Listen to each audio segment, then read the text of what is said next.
Graça e paz, amados. Eu gostaria de convidá-los a meditar na mensagem de hoje, mas antes da nossa meditação, eu quero agradecer a todos os nossos inscritos.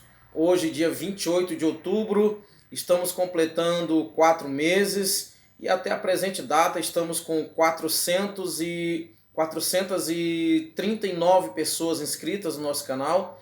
E eu gostaria de agradecer a cada um de vocês e pedir que vocês sejam agentes multiplicadores deste canal. Nós temos um objetivo, e o objetivo principal é levar 100 milhões de almas ao conhecimento da palavra de Deus.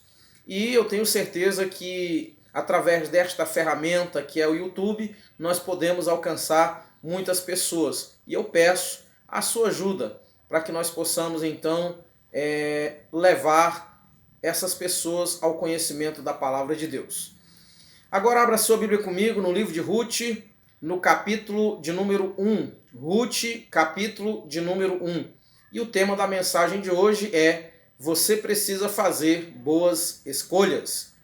Ruth, capítulo de número 1, versículo 1, que diz assim a palavra de Deus. O tempo que Israel era governado por juízes, houve uma grande fome naquele país. Por isso, um homem de Belém, da cidade da região de Judá, foi com a sua esposa e os seus 2 filhos morar por um tempo em um país chamado Moabe. Queridos, eu quero convidar você a refletir um pouco sobre este livro, o livro de Ruth, escrito pelo profeta Samuel, que fala sobre a genealogia do rei Davi. E Samuel, ele conhecia muito bem a genealogia, a história de Davi, né? Nós sabemos que foi Samuel o escolhido de Deus para ungir Davi como rei de Israel. Queridos, o livro de Ruth começa falando sobre um tempo difícil. E eu quero convidar você a refletir sobre algumas coisas que o livro retrata e que, se nós colocarmos em prática, essas coisas farão uma grande diferença em nossas vidas. E o livro começa então falando de um tempo difícil, de um tempo em que Israel estava enfrentando uma grande fome e que, por esse motivo, Elimeleque, junto com seus filhos Malom, Quelion e a sua esposa Noemi, foram para o país de Moabe, passar um tempo lá até que as coisas em Israel pudessem voltar ao normal. E o livro ele fala também aqui no início sobre as mortes desses 3 homens, né? Elimeleque e seus 2 filhos. Ou seja, fala de um momento de dificuldade, fala de um momento de muita dor, né? 2 momentos de muita dor para Noemi. O primeiro é que ela perdeu o seu esposo, e o segundo momento, ela perdeu também os seus 2 filhos. Diz a Bíblia que um tempo depois, mais ou menos 10 anos depois, Malom e Quelion também morreram, né? E a Bíblia então, o livro de Ruth começa relatando, né? Falando sobre esses assuntos. Logo em seguida, nós vamos ver o livro começar a falar de algo muito importante. Ele começa falando de companheirismo, né? Logo depois da morte de Malom e Quelion, Noemi decide voltar para Israel. E no que ela decide voltar para Israel, a Bíblia diz que suas noras decidiram acompanhá-la. Então fala aqui de companheirismo, de amizade, né? entre a sogra e as 2 noras. Mas a Bíblia também fala que Noemi, ela olhando para a situação dela, olhando para a aflição que ela estava passando, o momento difícil que ela estava enfrentando, e devido à sua idade, ela dá um conselho para suas noras, e o conselho é que elas voltassem para casa, que elas voltassem para os seus deuses, né, para o seu país, porque elas ainda estavam novas. E Noemi, inclusive, argumenta dizendo: se eu tiver filhos, se eu me casar outra vez, e ainda que eu casasse hoje à noite e que tivesse filhos, será que vocês iam esperar eles crescerem para vocês casarem com eles? Então Noemi, ela fala aí de um momento, ela dá um conselho, e nesse conselho eu vejo também Noemi expressar gratidão e expressar compaixão por essas moças. Porque Noemi, quando ela dá um conselho para essas moças, ela não está pensando nela, ela está pensando nelas. Ela pensa o seguinte: as meninas eram novas, né? Ainda eram novas. Noemi já estava já bastante idosa, né? E ela pensou que seria difícil para aquelas moças terem que acompanhá-la. Então, eu vejo aqui também no conselho de Noemi, eu vejo Noemi manifestando gratidão, porque ela disse que o Senhor permita que vocês tenham, cada uma tem o seu marido, que o Senhor seja bom para vocês, como vocês foram boas, né, para os falecidos. Então eu vejo aqui Noemi numa atitude de gratidão por elas terem sido boas esposas e boas noras, né? E eu vejo aqui também Noemi com um sentimento de gratidão, né, pedindo a Deus que abençoasse suas noras, né, porque elas haviam sido boas não apenas para os seus filhos, mas também para ela própria, Noemi. Em seguida, eu vejo aqui o livro de Ruth relatando sobre duas escolhas. A primeira escolha foi de Orfa, né, que decidiu voltar para casa. Ela então ouve o conselho de Noemi e ela decide voltar para casa, né? Eu vejo aqui também uma outra escolha que foi a de Ruth. No capítulo 1, nos versículos 16 e 17, que vocês já devem conhecer, esse livro eu gosto muito, apesar de ter apenas 4 capítulos, mas eu já li ele bastante e cada vez que eu leio, eu aprendo coisas novas com ele. Então, eu vejo aqui uma escolha de Ruth. E além da escolha, eu vejo também o amor de Ruth para com Noemi. Eu vejo Ruth olhando para a vida dela e vejo ela abrindo mão, né, da sua juventude, abrindo mão de um futuro no seu próprio país, na sua nação, né? E ela fazendo tudo isso por amor. Por quê? Porque ela amava Noemi e ela queria seguir Noemi. Ao passo em que também Ruth também queria conhecer a Deus. Ao ponto dela dizer: o seu povo será o meu povo e o seu Deus será o meu Deus. Então Ruth ali ela faz, né, ela pede para Noemi que Noemi não pedisse a ela que ela a abandonasse, né? E ali ela faz uma aliança com Noemi. Ela faz ali uma espécie de aliança. Ela diz: olha, onde a senhora morrer, eu vou morrer. Onde a senhora morar, eu vou morar. E que o Senhor me castigue se outra coisa me separar da senhora que não for morte. Então eu vejo aqui essas qualidades de Ruth, eu vejo aqui essas coisas aqui, esses acontecimentos, né? Aqui no primeiro capítulo de Ruth, e isso nos traz uma reflexão, não é, irmãos? De que nós precisamos ser pessoas melhores. Se nós olharmos para o exemplo de Ruth, Ruth está nos dando um grande exemplo, exemplo de amor, exemplo de cuidado, exemplo de compaixão, gratidão, enfim. Esse livro é um livro muito rico, né? Quando nós vamos para o capítulo 2 de Ruth, né, ainda quando aqui no encerramento do capítulo 1, quando Ruth e Noemi chegam à cidade, ao país de Israel, em que as pessoas, né, começam a comentar: olha, Noemi que voltou, não é esta Noemi? E eu vejo aqui uma fragilidade na vida de Noemi. Noemi triste, amargurada, porque segundo ela, Deus estava contra ela, mas na verdade Deus não estava contra ela, não é, irmãos? É que o ser humano, eu costumo dizer que o ser humano não foi feito para lidar com a morte. A morte para o ser humano é algo que causa dor, é algo que traz choro, traz tristeza, porque o ser humano não foi feito para lidar com a morte. O ser humano foi criado para viver eternamente, né? E a gente sabe que através do pecado de Adão e Eva, a morte, então, ela entrou no mundo, ela então passou a assolar a humanidade, né? Então Noemi, ela disse que ali se lamentando, dizendo que ela tinha voltado sem nada. Quando ela saiu abençoada e agora ela está voltando sem nada.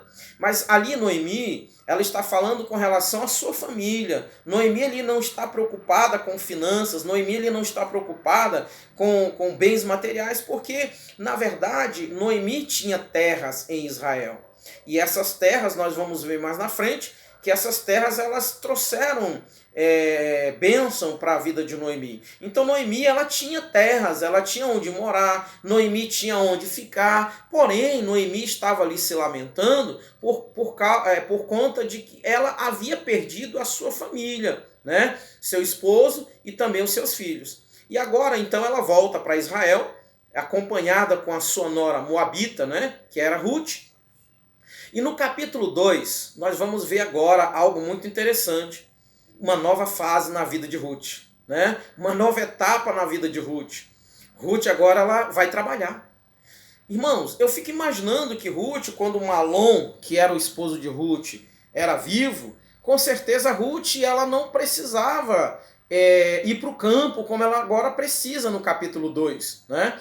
E ela então pede para Noemi que a deixasse ir colher espigas, né, nas plantações. Então, aquelas espigas que caíam, aquelas espigas, elas eram deixadas para as pessoas carentes, para as viúvas, para as pessoas que não tinham plantações, que não tinham do que sobreviver. Então, Ruth, ela foi então para um campo, né, para as terras de um homem chamado Boaz.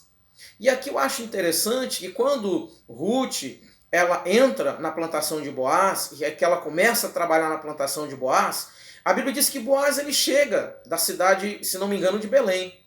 E quando ele chega, eu não me lembro qual é a cidade agora, tá, irmãos? Eu falei Belém, mas não tenho certeza. Mas Boaz, ele chega, e quando ele chega, ele pergunta para os empregados, quem é esta moça? E alguém disse para ele, olha, é a Moabita, que veio com Noemi do país de Moabe. Então, eu vejo aqui uma coisa muito interessante. Boaz, ele tratando bem Ruth, ele dando ordens para os empregados que não maltratassem Ruth, né? E na hora do almoço, ele chama Ruth para almoçar com ela. E quando Ruth está ali dialogando com Boaz, a Bíblia diz que ela se prostra diante de Boaz, e ela disse, por que o Senhor é tão bom assim comigo? E Boaz então vai dizer para ela que ele a admira porque ele soube do que ela havia feito pela sua sogra, de como ela era fiel à família, né, do seu falecido marido. E ele disse por isso, Boaz estava expressando admiração por ela, por essas coisas, né? E ele disse que ele admirou ela ter saído do país dela e ali está agora num país estrangeiro. E aí eu me lembro do que Jesus fala, né, lá em Mateus capítulo 25, quando ele fala, eu era estrangeiro e você não me hospedou. Então Boaz, ele tratou muito bem Ruth, ele cuidou de Ruth, ele almoçou com Ruth e ele deu ordens para os empregados para que eles deixassem Ruth colher até mesmo as espigas dos feixes. Olha que coisa interessante. E quando Ruth volta para casa, ela volta levando os grãos que ela havia colhido, e ela volta também levando a sobra do almoço, né, para sua sogra. E aí a sogra dela pergunta, né, interroga ela dizendo, aonde você trabalha hoje, minha filha? E Ruth então vai dizer à sua sogra Noemi que ela havia trabalhado nos campos de Boaz. E aí Noemi, ela fala para Ruth que Boaz era um dos seus parentes chegados. Ou seja, Boaz, ele tinha uma responsabilidade com a família de Noemi. Só que antes de Boaz, havia um outro homem que estava à frente de Boaz. E aí eu começo a ver ali no capítulo 3, Noemi, ela então se preocupando com o futuro de Ruth, né? Ela se preocupando. Irmãos, o que eu estou analisando em tudo isso? Ruth saiu da sua terra, Ruth saiu de perto dos seus parentes, Ruth, ela não se preocupou com nada. E ela não saiu para acompanhar Noemi pelo que Noemi poderia oferecer a ela. Ela não foi acompanhando Noemi pelo que Noemi poderia dar para ela. Não, ela foi por amor. Nós aqui na nossa congregação, nós tomamos uma decisão e essa decisão, eu penso que ela deve persistir até mesmo quando eu não estiver entre os irmãos, que é não obrigar ninguém a dar dízimo, não é obrigar ninguém a ofertar, porque nós entendemos que tudo deve ser por amor, nada por imposição. Tudo tem que ser de livre e espontânea vontade e tudo tem que vir daqui de dentro, irmãos. Tem que daqui de dentro. Nós temos que amar tanto a Deus e aos irmãos, realmente amar com o amor que o Senhor nos ensinou, que o Senhor nos disse que devemos amar, né? Eu não devo dar o dízimo porque alguém vai dizer para mim que se eu não der eu estou sendo ladrão, eu estou roubando a Deus, eu vou ser amaldiçoado. Não, eu tenho que abençoar por livre e espontânea vontade, por amor, não é por imposição, não é por obrigação. Então Ruth, né, ela fez tudo isso por amor, ela foi acompanhando Noemi porque ela amava Noemi. Ela não estava preocupada com seu futuro, ela não estava preocupada se ela ia casar outra vez, ela não estava preocupada o que ia acontecer com ela, e por isso as coisas foram acontecendo naturalmente na vida dela. E agora eu vejo Noemi, né, dizendo para Ruth: minha filha, eu preciso arrumar um casamento para você.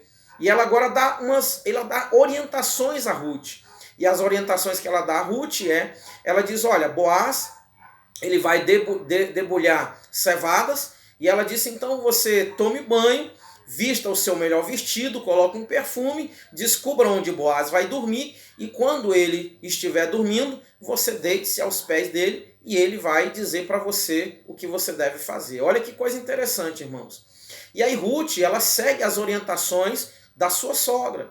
E a Bíblia diz que quando Boaz acorda, né, pela madrugada, e que ele vê uma mulher deitada aos pés dele, ele então fica, né, admirado. E ele pergunta quem é. Ela disse: sou eu, sou empregada. E ele diz assim, que ele passou a admirar muito mais Ruth com aquela atitude, né, do que da primeira vez que ele a encontrou lá na plantação dele. E aí ela disse: olha, o senhor é meu parente chegado e o senhor tem o dever de me proteger, né? E a Bíblia diz que Boaz, então, ele não conhece Ruth, ou seja, não teve intimidade com Ruth, ele não teve relações sexuais com Ruth, ele não teve nenhum tipo de contato físico com Ruth. E por que Boaz também, ele não teve isso, irmãos? Ele não teve nenhum... Porque naquela época era comum, você vê, por exemplo, que quando Isaac encontra Rebeca, nós não vimos na Bíblia que houve uma cerimônia ali para Isaac e Rebeca se casarem. A Bíblia diz que Isaac leva Rebeca para casa, né? E ela se torna esposa dele. Então, mas ali havia um princípio. E qual era o princípio? O princípio era que Boaz, ele não podia, né? Ele além de Boaz, havia um outro homem que era responsável por Ruth, né? Era um homem que tinha o direito de comprar as terras de Noemi se assim ela quisesse vender. Então Boaz, ele estava em segundo lugar. E Boaz falou para ela: olha, de fato eu sou seu parente chegado, mas há um homem que é mais chegado do que eu. E ele disse: eu vou ver, né? Em outras palavras, eu vou conversar com ele, e se ele não quiser cuidar de você, né? Se ele não assumir esta responsabilidade, assumo eu. E no capítulo 4, nós vamos ver então Boaz, ele se reunindo com este homem, que a Bíblia não diz o nome. Além deste homem, Boaz, ele chama os homens importantes daquele país, né? E ele então fala para ele: olha, Noemi voltou e ela quer vender as terras. Então você tem o direito, né? E eu só poderia comprar se você não comprasse. Aí o rapaz fala assim: então eu vou usar o meu direito e vou comprar as terras de Noemi. Aí Boaz lembra ele o seguinte: se você comprar as terras de Noemi, você também vai ter que casar com Ruth, a Moabita. E aí o rapaz diz: não, nesse caso eu não vou usar o meu direito, porque eu poderia prejudicar a minha herança. E eu não vou fazer isso. Então Boaz assume ali a responsabilidade de cuidar de Ruth. E a Bíblia diz que eles então tiraram a sandália, né? Um tirou a sandália e deu ao outro, porque naquela época era assim que os israelitas faziam negócio. Eles então davam a sandália como sinal, como garantia de que o negócio estava feito. Então, irmãos, e a Bíblia diz então que Boaz, ele então ele constitui Ruth como sua esposa, e a Bíblia encerra aqui, o livro encerra dizendo que Ruth, ela engravidou, né? E ela teve um filho por nome de Obed. Obed veio ser o pai de Jessé, e Jessé veio ser o pai do rei Davi. Esse livro, irmãos, ele é um livro muito rico, muito interessante, e eu quero fazer aqui uma espécie de uma alegoria. Eu fico pensando aqui que Ruth é como se fosse a igreja, né? A igreja. Noemi como se fosse ali o Espírito Santo. E Boaz como se fosse Jesus. Ou seja, Noemi preparando a noiva, preparando Ruth para se casar. E o interessante é que quando Ruth ela vai para a casa de Boaz à noite, irmãos, ela se deita aos pés de Boaz, né? Ela fica aos pés de Boaz, numa atitude ali de humildade, numa atitude ali de dizer, eu estou aqui para lhe servir, na atitude de dizer assim, olha, eu estou aqui porque eu preciso, né? Eu preciso que o Senhor cuide de mim, mas ao mesmo tempo ela disse, eu sou a sua empregada. Ou seja, eu sou sua serva. E eu acho interessante, irmãos, essa mensagem, não é? E lembram do que Jesus disse lá em João capítulo 13, quando ele lavava os pés dos apóstolos, que Pedro disse, Senhor, o Senhor não vai me lavar os pés. Aí Jesus falou, Pedro, se eu não te lavar os pés, tu não serás meu discípulo. E aí Pedro, né, Senhor, então lava a minha cabeça, as minhas mãos. E Jesus falou, não, vocês estão limpos pela palavra, né? Vocês estão limpos. Então, eu vejo ali Ruth numa atitude ali de serva, né? Dizendo, eu sou sua empregada, né? E ao mesmo tempo pedindo ajuda de Boaz, para que Boaz cuidasse dela. E Jesus disse para nós, irmãos, que aquele que quiser ser, né, grande no reino de Deus, ele deve ser servo, né? Aquele que quiser herdar o reino de Deus, ele deve ser servo, seguir o exemplo do Senhor Jesus, porque Jesus veio servir, e Jesus não veio ser servido, ele veio para servir. É por isso, irmãos, que nós tomamos a iniciativa aqui na nossa congregação de viver, né, como Atos dos Apóstolos, né? A Bíblia diz que lá na igreja primitiva não havia necessitados, os irmãos que tinham, eles distribuíam seus bens entre os irmãos que não tinham, ou seja, não havia ninguém passando fome ali na igreja primitiva. E nós não vamos ver em nenhum lugar na Bíblia ali, irmãos, ali na igreja primitiva, os apóstolos pedindo oferta, pedindo dízimo, pedindo dinheiro. A gente não vai ver isso. E o que eu acho lindo, lá no livro de Atos, quando Pedro encontra aquele coxo, Pedro diz assim, eu não tenho prata e nem ouro, mas o que tenho te dou. Em nome de Jesus Cristo, Nazareno, levanta-te e anda. E eu sempre digo isso, eu acho muito lindo, irmãos. Eu acho muito linda essa passagem, porque Pedro, ele poderia ter dinheiro sim, porque a Bíblia diz que os irmãos depositavam o dinheiro aos pés dos apóstolos, né? Mas o coração de Pedro, como também dos outros irmãos, não estavam no dinheiro, por isso Pedro naquele momento não tinha uma moeda sequer para dar para aquele mendigo, mas Pedro tinha algo muito importante, que era, né, a unção do Espírito Santo. Pedro tinha a presença do Espírito Santo na sua vida. E por isso a Bíblia diz que o Senhor curou aquele coxo. Então, olhando para a vida de Ruth, eu vejo que Ruth ela foi abençoada por uma escolha certa que ela fez. Ela fez uma escolha e nessa escolha ela não barganhou. Nesta escolha ela não disse, Noemi, eu vou lhe acompanhar porque eu sei que a senhora ainda tem terra lá em Israel e a gente não vai ficar desamparada. Olha, eu vou lhe acompanhar porque eu sei que a senhora pode arrumar um esposo para mim. Não, Ruth não pensou em nada disso.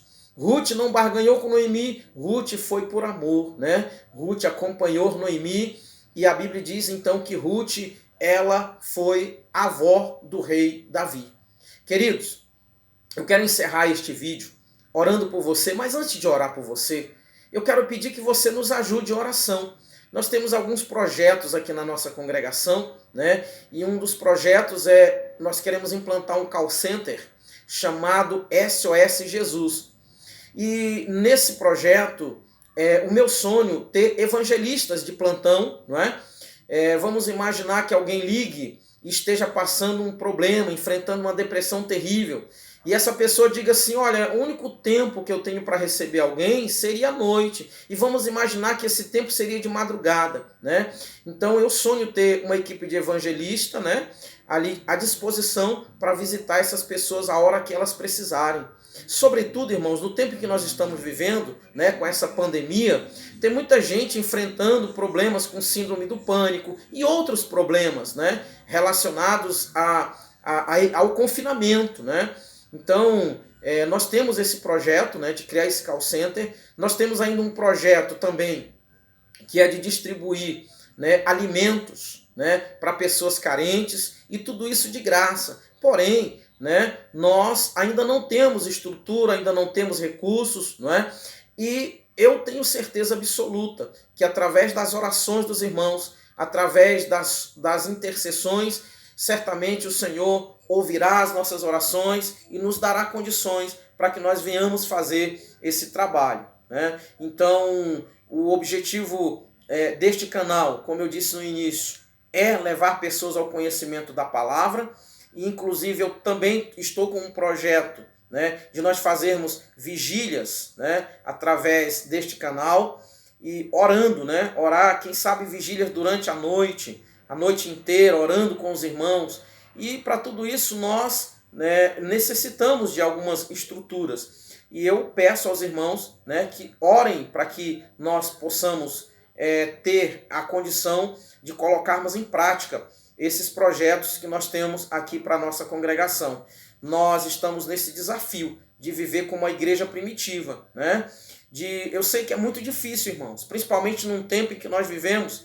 Inclusive, hoje eu recebi um contato de alguém que me fez uma pergunta, né? Se eu estava acompanhando uma outra pessoa que tem um trabalho, que essa pessoa, ela às vezes ela pede doação, né? E eu disse para a pessoa, não, eu não estou no mesmo ministério e nem peço doação, né? Através do canal, através de nada. Porque, como eu disse, nós decidimos confiar, né, completamente no Senhor. Se esta obra é do Senhor, e de fato ela é do Senhor, é o Senhor quem vai sustentá-la, é o Senhor quem vai mantê-la, né? Então eu peço aos irmãos que nos ajudem em oração, e nós temos esse sonho, né, de que essa igreja ela consiga viver como os irmãos da igreja primitiva. E eu sei que nós não somos os únicos a viver assim. Nós não somos os únicos a estarmos lutando para vivermos assim. Nós sabemos que existem irmãos, homens, mulheres de Deus, igrejas sérias, ministérios sérios, né? Eu sei que existem remanescentes, e aí quando eu falo desse assunto, eu me lembro sempre de Elias, né? Que quando ele fugia de Jezabel, lá em 1 Reis capítulo 19, ele disse ao Senhor, mataram todos os teus profetas, e só escapou somente eu, Senhor.